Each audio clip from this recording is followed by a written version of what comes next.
Hello, folks, and welcome to another episode of the Cubs Line Podcast. I'm Ryan Dunleavy, And I'm Ron Zielinski. and welcome to our last episode before the Cubs play baseball. Spring training starts on Friday. I know the games doesn't matter, but baseball is back, folks, and we are very excited. Ryan, how excited are you to watch some Cubbies baseball on Friday?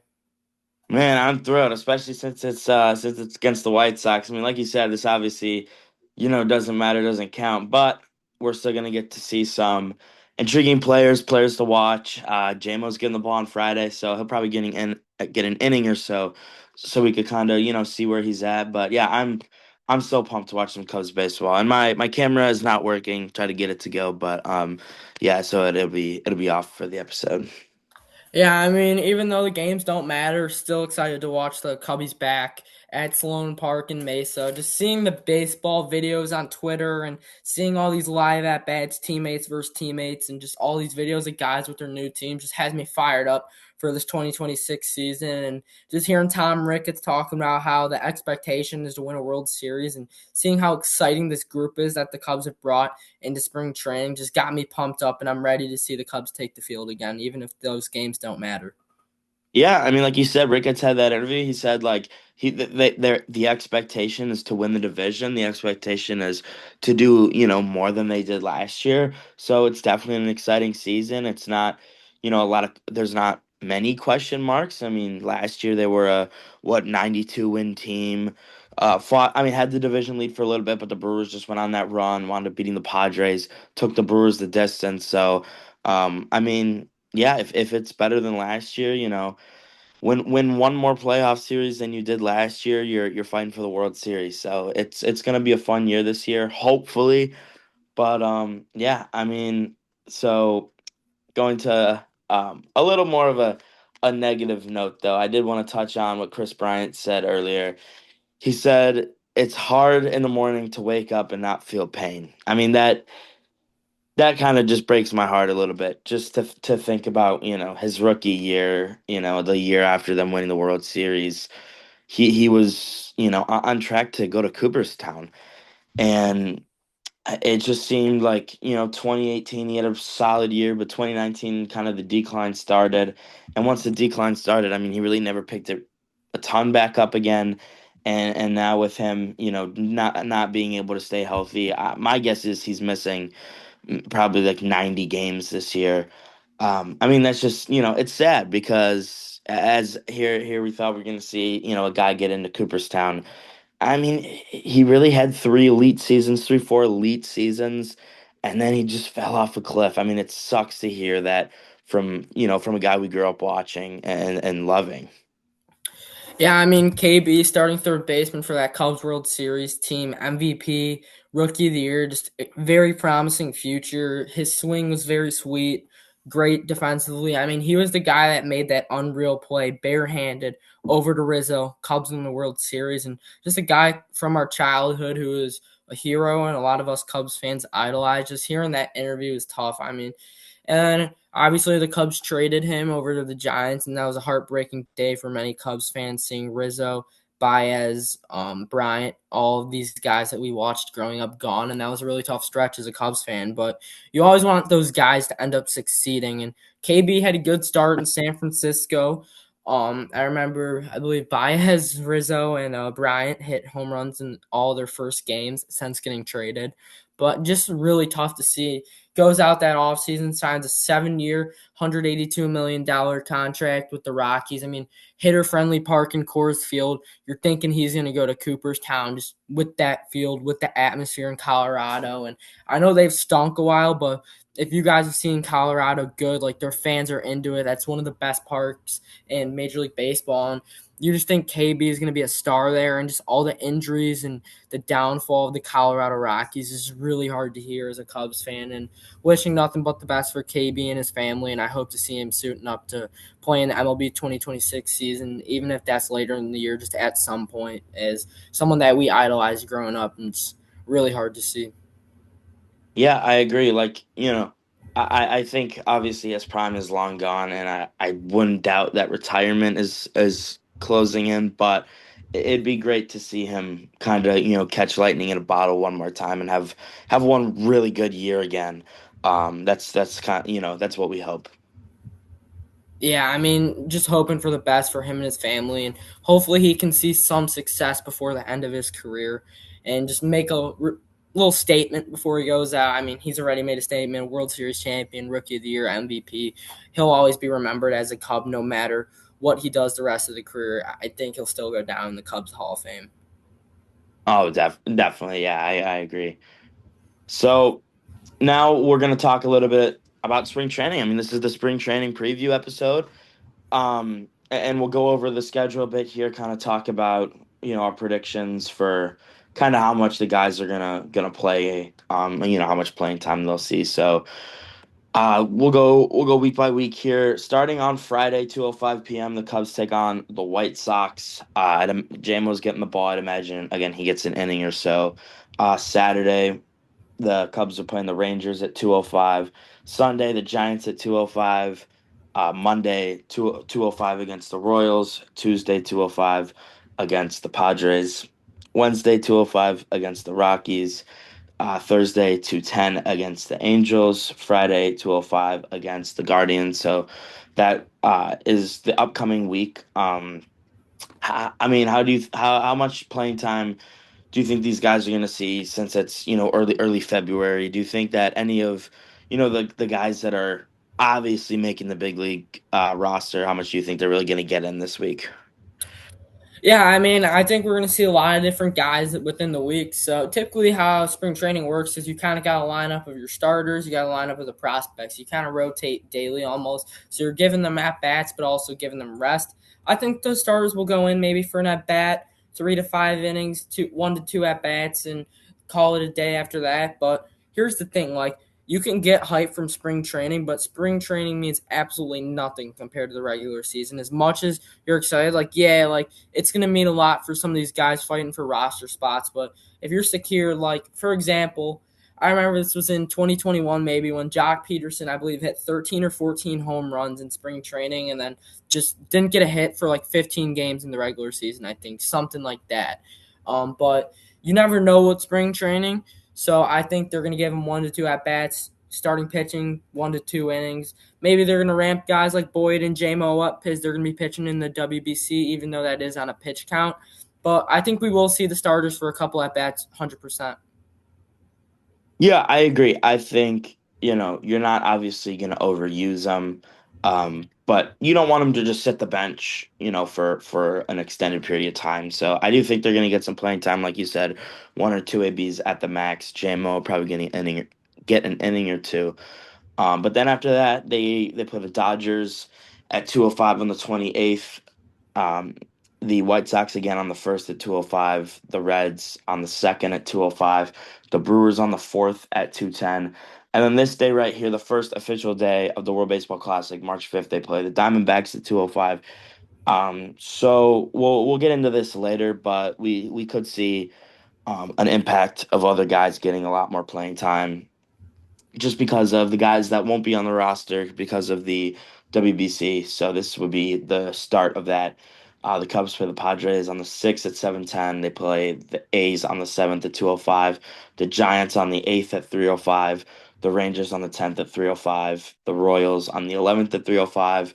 The Mariners on the 12th at 3:05. The White Sox on the 13th at 3:05. The Rockies on the 14th at 3:10. The Dodgers um, on the 15th at 3:05, the Guardians on the 16th at 8:05, the Angels on the 17th at 8:05, sorry. Then they play the Diamondbacks on the 18th at 3:10, the A's on the 20th at 3:05, the Reds on the 20th at 3:05, the Mariners on the 21st at 3:10, the Brewers on the 22nd at 2:05, the Yankees on the 23rd at 2:05, the Yankees again on the 24th at 2:05, the Nationals on the 26th at 1:20. So that's obviously opening day, but yeah, so they'll finish spring training up with two against the Yankees on the 23rd and the 24th, and then turn around a couple days later on opening day. So um, we can get into right now. So that's their full schedule. Obviously, like we said, these games, don't mean everything. They don't mean I mean they don't mean anything, but there is still a little meaning to it, sort of just with young guys and guys who are battling to make the roster. But who are guys like give me four guys here that you're really excited, you're intrigued to watch over the entire spring training. Yeah, so my four guys, I'm gonna start off with who I think is kind of an obvious is Kevin Alcantara, El Jaguar. He came up last year, was a September call up. He was a pinch runner. Got some games when they clinched. Last year in 11 at bats, he had four hits, batted 340 or 364 with two runs, an RBI, and a stolen base. So that's not really a big sample size, but if you're a Cubs fan, I'm sure what you've known what this guy's done in the minor leagues. I believe he's a top five prospect in the organization. Last year in Iowa, he hit 266. I mean, a pretty solid year there. His bat's been up and down. In 2024 in Iowa, he hit 292 and then faced some injuries, got called up at the end of the year, struggled, had a heck of a year last year in Iowa, and then looked strong in Chicago. And I mean, I think Kevin Alcantara is a guy that really can make this roster if he has a hot spring training. Obviously, he has some tough competition, and as the Cubs brought in some veterans, is non-roster invites, but he's a really intriguing prospect to me, and I think the defense is there. I think the speed is there. Just the bat's been kind of inconsistent, and he's a solid contact bat, and I think the Cubs need more of that. So I think he'd be a perfect fit for this roster, but it depends on his spring. And I don't know, we were talking like spring training isn't big for these guys who are starters. It's big for the prospects. This is the first time for a lot of these fans to watch them play on marquee network and see them in the Cubby Blue, which a lot of fans don't watch the South Bend Cubs or the Myrtle Beach Pelicans or the Iowa Cubs even during the season. So this is really their time to show out, and this is my big prospect who I think is going to get major league reps, and we'll have to see how spring does, and that's going to impact if he makes the team or not. And then my next guy, I talked a lot about him in the last episode, is Dylan Carlson. Dylan Carlson is a switch hitter. He was on the Cardinals. I'm sure you guys remember him. He played outfield a lot. Not a bad player at all. He had a lot of hype coming up. He was a first round pick, and then he had a lot of trade value coming out of the Cardinals, but then just kind of fell through honestly and started struggling. He got shipped over to the Orioles last year. Very down year, was DFA'd after the season and just wasn't himself. But I think this is a guy that could really turn his career around. He's only 30 right now, I believe. He's still very young. Got a lot of future. Not a bad bat. He's fast, solid fielder. So I think this is a guy that can really make this roster, but it's all going to depend on the spring. Like non-roster invites are so hit or miss. Like we saw a guy like Brad Keller who's getting paid millions of dollars this year by the Phillies after being a non-roster invite last year and was closing out games for the Cubs. But you also have guys that stink and are cut after 2 weeks. So Carlson's really hit or miss for me. I think he's a guy that can make this roster, but it's going to depend how his spring goes. Then my next guy is Daniel Palencia. So if you guys don't know, Craig Counsell typically last season when he talked about closers, and obviously Palencia was the main closer last year, Counsell would be like, yeah, we have a lot of outgetters on this team. Never really named a closer. Coming into spring this year, when he was talking to Cubs reporter Jesse Rogers, he said Palencia is going to be our closer this year, which was not the answer that he gave last year. So Danny P is going to be the closer for the Cubs to start the season at least, as he closed a lot of games last year. He had 22 saves on the year, was throwing some gas, hitting 102, 103. But he did struggle towards the end coming back from his injury and was on and off. Had a pretty solid playoff run, I would say. So I just want to see how he handles the pressure of being named the closer. And spring training is a time to showcase pitchers. It's pretty important because you want to get some momentum going into the regular season. It's obviously tough to hit at Wrigley early in the season. So if you can get out hitters in 90-degree Arizona weather with hitter-friendly ballparks, I think you can get out guys in the 30-degree Wrigley Field weather with the wind blowing in 20 miles an hour. So I just want to see how Danny P adapts to last season with all the ups and downs and after being named the closer of the Chicago Cubs. And then my last guy, kind of an interesting guy, is Shota Imanaga. Imanaga, what a first season. Rookie of the Year candidate. He was the Cubs ace. He got the ball on opening day last year in Japan. Just a stud his first season. Last year, he faced some injuries and had a very rough postseason and struggled to the end of the season. his numbers don't sound too bad. 9-8 with a 3.73 ERA in 25 games, but in his last 7 games last season, he had a 5.4 ERA. In his last 15, he had a 4.32 ERA. He was 1-3 in his last 7 games, so he struggled a lot. And then early in the offseason, the Cubs let him go. Then they decided to bring him back. I was shocked. I think everyone in the baseball market was pretty shocked that Imanaga went back to the Cubs. So I just want to see how he responds and how he starts off. Obviously, he's not pitching in the WBC, probably because he signed as a free agent. Cubs want to see what he has. So I'm just really curious to see how Shota Imanaga performs and what he does coming off of that rough end of the year. So my 4 players to watch: Kevin Alcantara, Dylan Carlson, Daniel Palencia, and Shota Managa. Rye, what about you?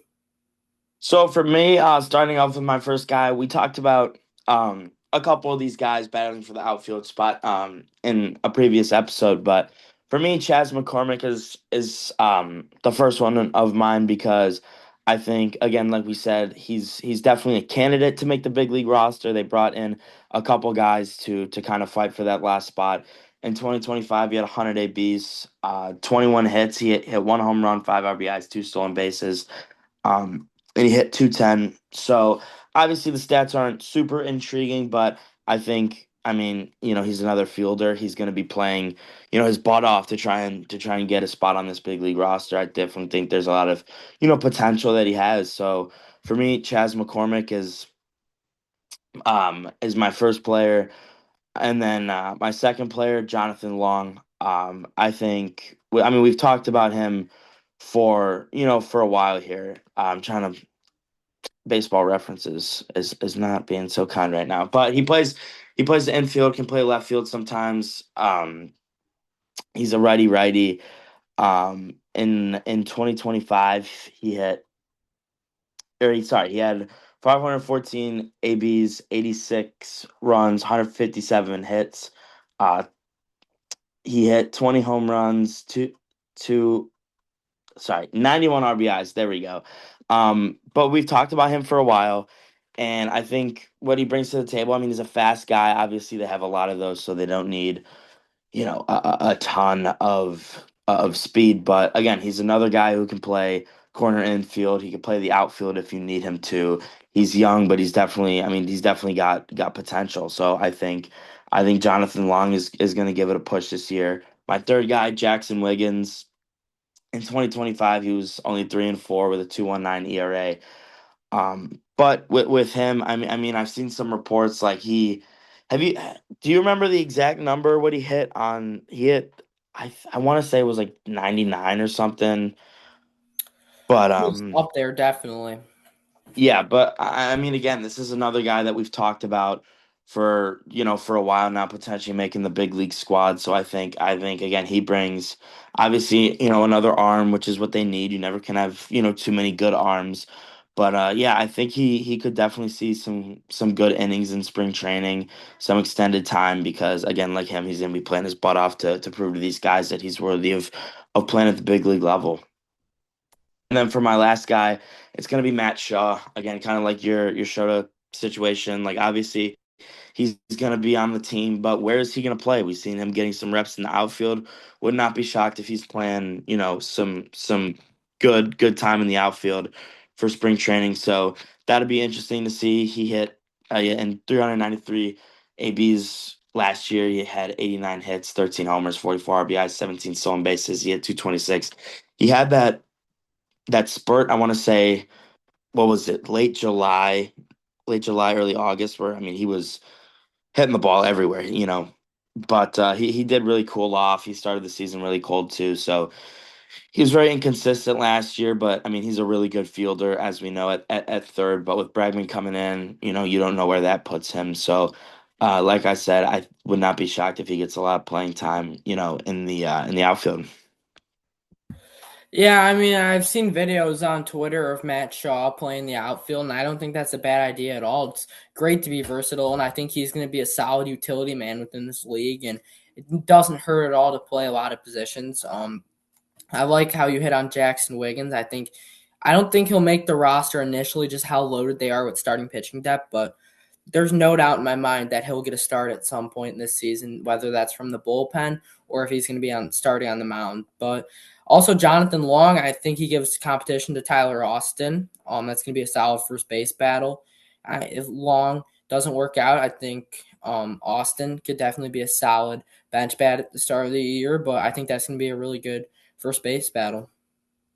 Yeah, I agree with that. So, McCormick too. I want to hit on that. I mean, yeah. veteran, solid presence, and I think that this is going to really come down to the wire, the final days, final at bats for the outfield battle between Chas McCormick, Dylan Carlson, and Kevin Alcantara. Yeah, I mean, it's going to be again, like I said. I mean, these are all guys trying to prove, aside from Matt Shaw, prove that they're worthy of playing with playing with the big guys. Yeah, for sure. So for my next segment, we're gonna talk about like kind of the battles with the roster. So the obvious one is who's gonna take that last spot in the outfield. What are your like kind of battles to watch, or like obviously the outfield, but aside from that, what are you thinking for like kind of things to watch with the roster? Bullpen depth for sure. I don't know if you guys know, but the Cubs brought in Shelby Milner. Not Shelby Miller. Sorry about that. Shelby Miller. I was thinking about Holby Milner, Shelby Miller. Shelby Miller was a former Cub. They just brought him in on a 2-year major league deal, so I would think he'll make the big league roster within the bullpen. So that's gonna push a guy out. And I'm looking at the depth chart right now. There's a lot of bullpen options right now on this team. Um, I'm just looking at this like a lot of names. Um, I mean, you got guys like Ben Brown, Javier Assad, who can give you depth in the bullpen and give you innings. You also have guys like a lot of these guys that you brought in, like Holby Milner, Jacob Webb. I know you signed them all to major league deals, but a lot of these guys are fighting for roster spots. So I think there's always going to be some bullpen competition, no matter what team in the MLB. But I think, excuse me, we'll definitely see some bullpen competition. I think the starting catching role is still up in the air too. I mean, Miguel Amaya was the starter last year. Kelly was more brought in to mentor him and be a backup. Caught some fire, hit an early cycle. Amaya goes down. Kelly's your starting catcher. So I think we're definitely going to see a catching starting position battle. I think we're going to see a last outfield spot battle and then some bullpen battles.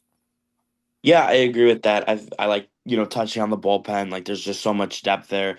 There's obviously not, a ton of elite arms, but you've got a lot of guys who can give you innings. So, yeah, that'll be. I mean, it's a good battle because of the guys, they've signed and guys they got in the system. So that'll be a good one. And then corner infield for me, not like a ton, but like for Michael Bush, obviously he's playing first. Bregman obviously playing third, but I just think it's more, the kind of Justin Turner situation from last year. Who's going to take that? Is it going to be, Jonathan Long? Is it going to be Tyler Austin? Could it be someone else? You never know with that. So I think that'll be. I mean, that's not obviously the number one story, but it'll still be something cool to watch. Yeah, I agree with that. I think that's a pretty underrated, just like position being talked about.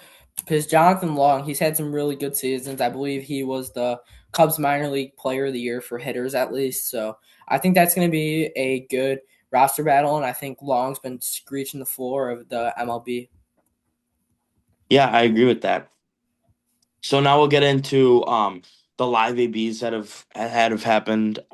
Um, I want to highlight real quick, like Bregman hit a homer off JMO. That was a big story with then JMO tweeting after. That was funny, but I mean Bregman seemed to just been destroying the ball. I mean, obviously they're not at Wrigley right now, but he seems to be feeling really good, hitting the ball really well. So that's obviously got me intrigued. But what have you noticed about the live ABs?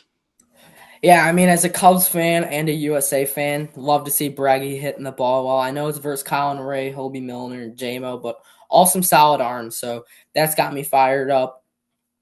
I saw Jordan Wicks with a good battle against PCA. I think he struck him out on like nasty off speed. So PCA is definitely still going to have to develop that lefty lefty tool. I saw Seiya hit a long ball versus Shota. That was way gone. I don't know if that's a mix of Shota still struggling or just a very good hitting Seiya, but I know we'll get more into it towards opening day. I think Seiya, excuse me, is going to hit over 40 home runs this year. Just like the talent the power. I think he's the best hitter on this Cubs team right now, even with Bregman. Just such a good hitter. I think he's going to take on a big role. He's going to be your number one hitter, really. He's going to hit fourth in that lineup, and I'm really excited to see what Seiya Suzuki and Alex Bregman can do this year. And their long balls and batting practice has got me fired up, even though it doesn't really mean much. It got me excited. Yeah, like you said, I mean, it doesn't mean a ton. Obviously, they're not in game right now, but it's very intriguing to see, Bregman say a hit that bomb. So it's yeah, it's intriguing. But yeah, I like that take. Say hitting 40, and we hope that Saya's Saya's long ball was just Saya being good and not Shota struggling. Yeah, I hope it's Seiya being good too, because I want to see Shota have a good year after kind of falling off at the end of last year, and a lot of expectations coming into last year and not really hitting them and not being able to come up big in the postseason. Yeah, so for our last thing, I just want to talk about how the World Baseball Classic, that's March 5th to I believe March 22nd, around there. Um, does that sound right? Or is that Oh yeah, I could fact check you on that, but it sounds pretty right to me. yeah, so that I mean that's kind of so March 5th to March 22nd ish. But we're gonna talk about how like the World Baseball Classic could impact players playing time in spring training, potentially some other guys seeing more playing Excuse time me, than they. March 5th to March 17th. Okay, 17th. And Okay. for you guys, Pool A, which is going to be in Puerto Rico, is Juan or San Juan, Puerto Rico, is the 6th to the 11th. Pool B, which is going to be in Houston, is going to be March 6th to the 11th. Pool C, which is going to be in Tokyo, Japan, is going to be March 5th to the 10th. Pool D, which is going to be in Miami, is going to be the 6th to the 11th. The quarterfinals, which are going to be in Houston, Miami, are March 13th to the 14th. The semifinals, which are going to take place in Miami, are the 15th and the 16th. And then the championship is going to take place March 17th in Miami. So a lot of the games are going to be taking place within Houston and Miami. Yeah, so obviously, the Tokyo Dome, which they usually do to give that extra travel day for them, the 5th to the 10th. But in your eyes, how do you see the World Baseball Classic impacting positions of guys who are going to the World Baseball Classic and potentially seeing, younger, less experienced guys getting some more playing time than they usually would in a normal spring training? Yeah, I mean, obviously, spring training is still going to be going on during the WBC, so we're still going to be recapping that and spring training at one time. So I think that's going to give some guys more playing time, but Breggy's going to get a lot of reps. PCA is going to be getting a lot of reps. I think Boyd and JMO are going to really start to ramp up. I'm not going to be surprised at all if JMO goes Friday, Boyd goes Saturday, just to get them on that routine because you don't want any injuries happening in the WBC more importantly than anything. Danny P is going to have to ramp up as he's going to be pitching. Got a lot of guys that are going to have to really ramp it up. And then you're going to see some guys that aren't going to get as much playing time or as much live games at the start of spring training that are really going to get a lot of playing time from that March 5th to the 17th span. And I don't think Bregman or any of those guys are going to be back to 18th ready to play. Like, it's going to take some time to recover. They'll give them a couple of days off, and then they'll report back to their camps with the MLB season starting with a little over a week after the WBC. Yeah, so I do I wanted to touch on that. I think from now, obviously, About their that, game. I have the list right now. Every Cubs player going. Representing Japan is Seiya Suzuki. Representing Team USA, Alex Bregman. Representing Team USA, Pete Crow Armstrong. Representing Team Canada, Jameson Taillon. Representing Mexico, Javier Assad. Representing the United States, Matthew Boyd. Representing Venezuela, Daniel Palencia. Representing Panama, Miguel Amaya. Representing Chinese Taipei, Jonathan Long. Representing Panama, Christian Bethencourt. Representing Great Britain, BJ Murray. Representing Puerto Rico, Yaxiel Rejos. Representing Panama, Aaron Rodriguez. And those are the 13 Cubs that are going to be heading over to play in the WBC. How do you think that's going to affect guys like Amaya and Long who are kind of fighting for a spot? Even Assad, too. You could throw him in that category.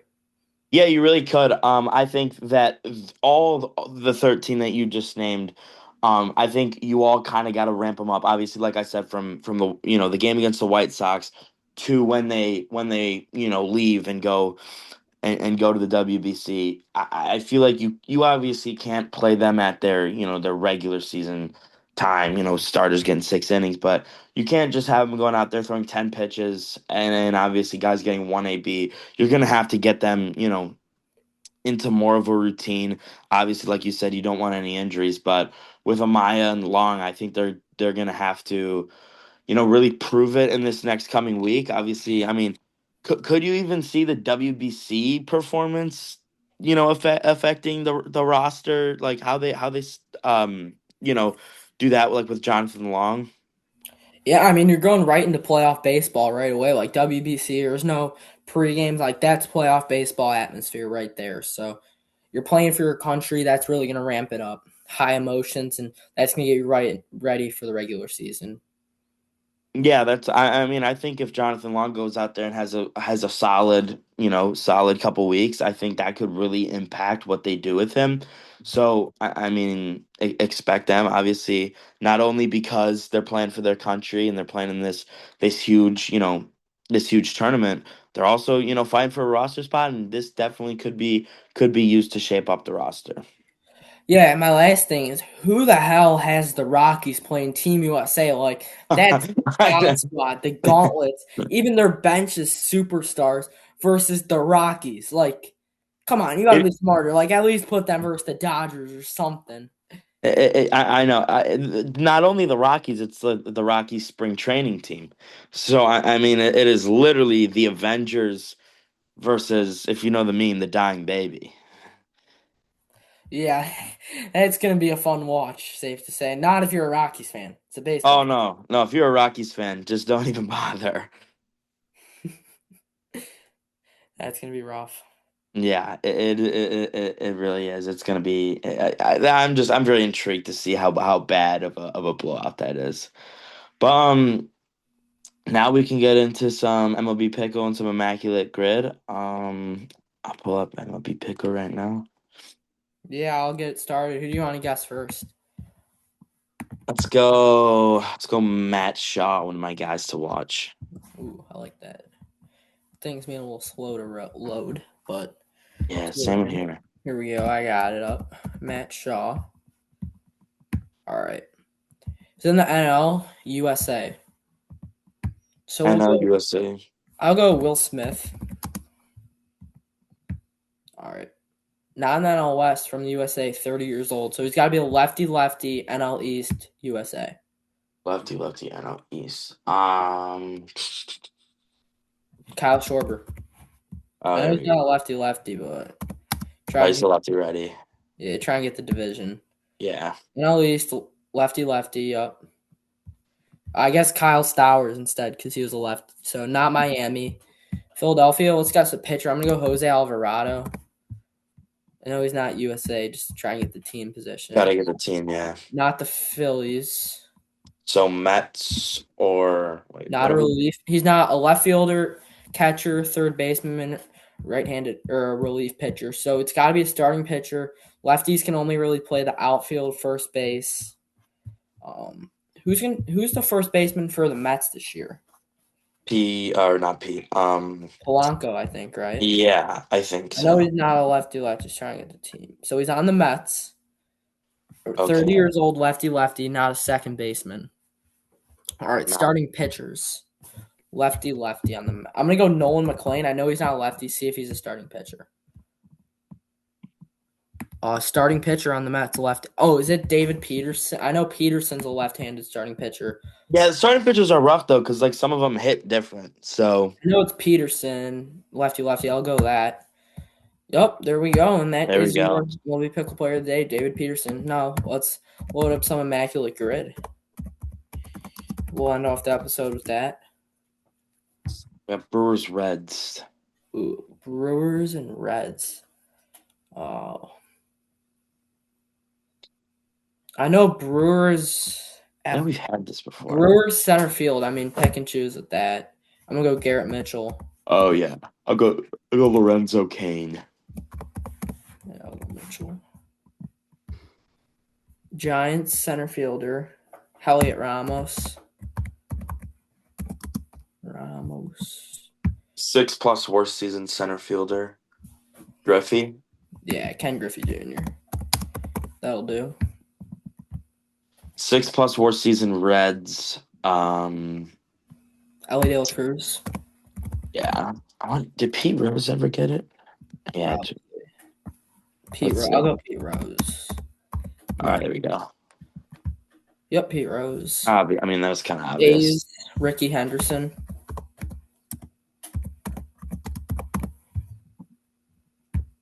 Yep, Ricky. A's in San Francisco. A's and Giants. Let's think about this. I feel like these are easy. I don't know about you. It's Yeah, all. I know. Like, I think Giants, Reds, Kurt Casale. Remember yeah, the yeah. videos? That'll do. Reds and Brewers. We could go Brian Hayes. Oh, yeah. Oh no, that's Pirates. No, I got that wrong. Oh, Who is it? yeah. I'm trying to think of A's. Wait, why did it? Yeah, wait. I also thought Key Brian Yeah, I has. got that one wrong. All right. I feel like Giants Red. Do you get Giants Reds? Yeah, I did Kurt Oh, Casale. okay. Okay. Oh, that's right. Yeah, yeah. Uh, why am I having trouble on this one? It seems so obvious. And I've got this before.